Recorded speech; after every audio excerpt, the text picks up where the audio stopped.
Hi everyone, we got ourselves a fresh to the floor 2004, yes I know that rhymed, Harley-Davidson V-Rod.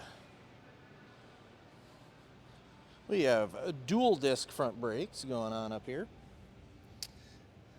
Fully liquid cooled, this is the Revolution motor. 1130 cc. I think they were somewhere around 115 horsepower.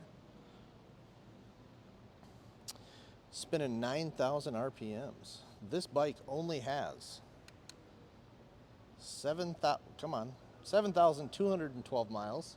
Got hydraulic clutch up front.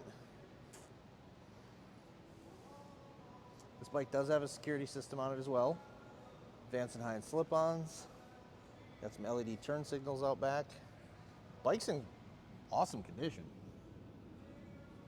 Come on down and check it out. Vandervest Harley-Davidson. We're at 1966 Velp Avenue in Green Bay, Wisconsin.